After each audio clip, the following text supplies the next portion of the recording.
I just feel freaking amazing. Awesome. That's the best one ever. That's great.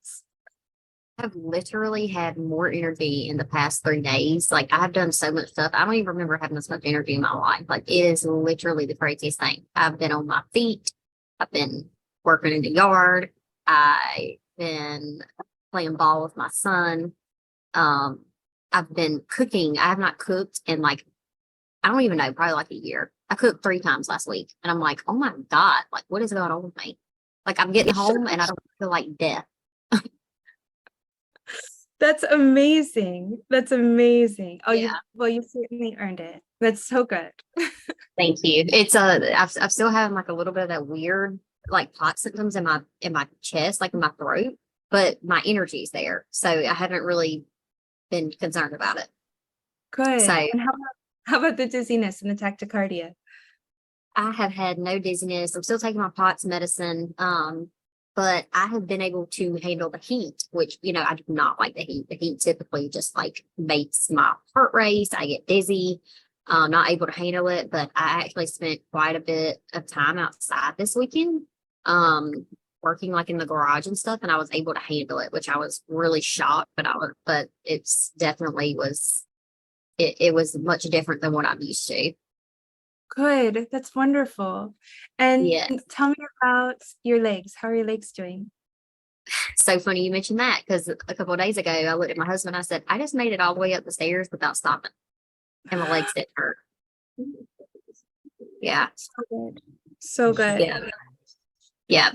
So and this all was kind of like happened within the last week. It's like I all of a sudden had just a major boost. This is often what happens. So if we look at your whole picture, for those of you, just that you, for those of you on the longer timeline, like I was, I want you to know what comes. So for you, Ronnie, what we saw was kind of a very quick improvement, and then what felt like backslide, right? You had a lot of Mhm. symptoms. Yeah. Yeah. Yeah, exactly. And you'll kind of have that wave in and out, and then just the pop. And that's typically what happens. That pop can happen at the 12-month mark or the 3-month mark. So those of you who haven't had it, don't be surprised. Mine was at 12. So it's fine. But what you want to do, if I can give you any advice, because you're so close, like you're so close to sticking, keeping it forever, is keep everything really tight. Your diet, your lifestyle, everything very, very disciplined, because that's what will solidify you into like a full remission to where you feel even better. Just like what you said with your energy, like having more than you ever had before. You'll feel even better and you'll keep it, and you'll be more resistant to things in the future. So you'll never have to deal with this again. So be very disciplined with your lifestyle and diet so that you get those things that you earned. It's really good. Yes, it has been a struggle kind of keeping with the diet because I'll look at it and I want it, but I will tell you, like every time, sugar was my biggest addiction.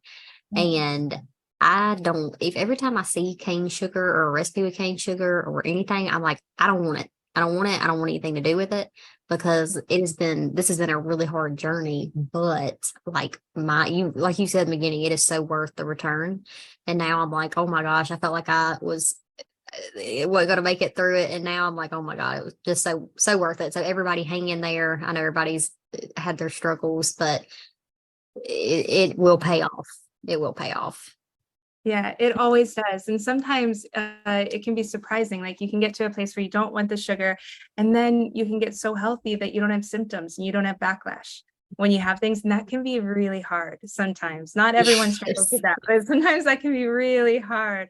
So just buffer yourself up. For me, the thing that kept me making the right decisions was the morning routine, because it's just like if you all haven't read the marshmallow test, I highly recommend it. It's about all the kids that were given marshmallows, and some said I can wait for the second and others didn't, and it ended up having to do with their state of mind. If they went in after like dancing or being hugged or giggling, they would wait for the second marshmallow. If they didn't, they would always take the first one. And the more grumpy they made the kids, the faster they ate the marshmallow. So the more we can do to stabilize ourselves and solidify ourselves in the morning, the better choices we make, and it's easier, right? You want to make everything easier for yourselves. That's really good. Yeah. Yes, absolutely. But yep, everything's going good so far, and I'm just thankful that I can wake up in the mornings and not struggle, and I'm able to spend time with my son. That was a big thing not wanting to be outside and really do anything. So it's made a major change. Wonderful. Really wonderful. Well, tell me, what are your questions today?